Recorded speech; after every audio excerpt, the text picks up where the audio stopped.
নিজের পরিবারের সঙ্গে ইফতার করতে পারাটা মনে হয় ভাগ্যের বিষয়। কারণ অনেক মানুষ আছে যারা নিজের পরিবারের সাথে ইফতার করতে পারে না, সাহারি করতে পারে না। তবে আলহামদুলিল্লাহ আল্লাহর অশেষ রহমতে আমি এখন পর্যন্ত আমার পরিবারের সাথে ইফতার করছি। আল্লাহ আমার পুরো পরিবারকে নেক হায়াত দান করুক। তোমরা সবাই দোয়া করবা। আজকে তোমার আম্মু কিছু বেগুনি ফ্রোজেন করে রাখবে, সেজন্য প্রসেসিং করে নিচ্ছিল। বেগুনগুলো কেটে বেশ অনেকক্ষণ ভিজিয়ে রাখতে হবে। A few moments later. তারপর এই তো ফুটন্ত গরম পানিতে তোমার ভিজিয়ে রাখা বেগুনগুলো দিয়ে প্রায় 3 থেকে 4 মিনিট তোমার ফুটিয়ে নিতে হবে। তারপর একটা তোমার যেকোনো চালনে ঢেলে নিবে।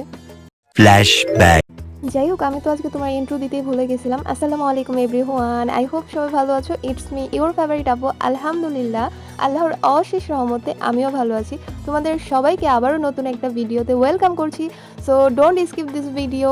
তো তোমাদেরকে আমি বলেছিলাম আম্মু বেশ কিছু বেগুনি আর কি তোমার ফ্রোজেন করে রাখবে, মানে প্রতিদিন রমজান মাসে ঝামেলা করার থেকে তোমার এগুলো একদম সুন্দর করে ফ্রোজেন করে রেখে দিবে। সো তোমার গরম পানিতে তোমার 3-4 মিনিট ফুটিয়ে নেওয়ার পর ঠান্ডা পানিতে এটা ভিজিয়ে নিতে হবে। অ্যান্ড এখানে তোমার চাইলে বরফও অ্যাড করতে পারো, তাহলে তোমার মানে বেগুনিগুলো মানে কালার নষ্ট হবে না, আর তুমি অনেক দিন ফ্রিজে রেখে দেন প্রতিদিন তোমার বেগুনি করে খেতে পারবে।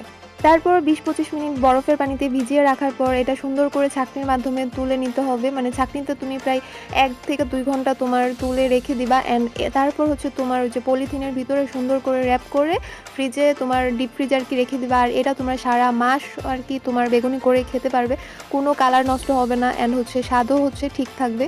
কিন্তু তোমার মজার বিষয় কি, আম্মু এগুলো করে রাখলেও প্রত্যেক দিন আব্বু তোমার বাহির থেকে সব কিছু নিয়ে আসে। যেমন ধরো যে বেগুনি বুন্দিয়া, তারপর আরও যে কী বলে, মানে নামগুলো আমি ঠিকমতো বলতে পারতেছি না। যাই হোক, মানে বাইরে থেকে সব কিছু কিনে নিয়ে আসে। আমাদের বাসায় শুধু তোমার কী বলে ওই নিমকি, তারপর বড়া, এগুলো শুধু বানায়। আর যে ছোলা, এগুলো বানায়। আর বাকি সব কিছু প্রত্যেক দিন আনতে হয়। শুধু রমজানের একটা মাস তোমার এগুলো বাসায় না আনলে মানে আমাদের ভাই বোনের খুবই মানে আব্বুর উপরে রাগ হয়। কারণ আমরা 3 ভাই বোনই বাহিরের যে ভাজা পোড়াগুলো অনেক বেশি পছন্দ করি। আম্মু অনেক বকাঝকা করে, এগুলা খাইলে গ্যাস্ট্রিকের প্রবলেম হবে, এটা সেটা, কিন্তু কিছু করার নাই। এই একটা মাস একটু খাইলে কিছু হবে না, এগুলো বলে আম্মুকে অনেক কিছু বুঝাই। প্রত্যেক দিনের জন্য আব্বু তোমার নিয়ে আসে এগুলো। আর আমরা সবসময় ইফতারে আমরা পুরো পরিবার একসঙ্গে তোমার মানে সুন্নতি মোতাবেক খাওয়ার চেষ্টা করি। যেমন তোমার মাটিতে একদম একটা কিছু বিছানোর পরে দেন একটা বড় একটা বোলের মধ্যে দেন সব কিছু একসাথে মিক্সড করে খেয়ে নিই। আর এইবারও আমার শরবত বানানোর দায়িত্ব পড়েছে। সো আমি শরবতটা বানিয়ে নিয়েছিলাম। আর একসঙ্গে ইফতার করাটা আসলে ব্লেসিং। অনেকে আছে যারা পরিবারের সাথে ইফতার করতে পারে না, তাদের জন্য অনেক দোয়া আর ভালোবাসা। তাদের রমজানটা অনেক বেশি ভালো কাটুক। আর যাদের মা বাবা পৃথিবীতে নাই, আল্লাহ সবাইকে জান্নাতবাসী করুক, দোয়া করি। আর তোমাদের রমজান অনেক বেশি ভালো কাটুক, আমার জন্য দোয়া করবা। জানি না সামনের রমজানে কে কোথায় থাকবো, কিন্তু এবারের রমজানটা আশা করছি আল্লাহর রহমতে ভালো কাটবে। আর পরিবারের সাথে থাকলে এমনিতেই মন মানসিকতা অনেক ভালো হয়ে যায়। সেহরি আর ইফতারের টাইমে তো বিশেষত আরও অনেক বেশি।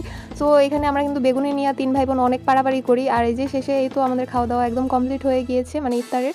দেন আর কোনো ভিডিও নেওয়া হয় নাই। আর এটা ছিল তোমার সেহরির ভিডিও।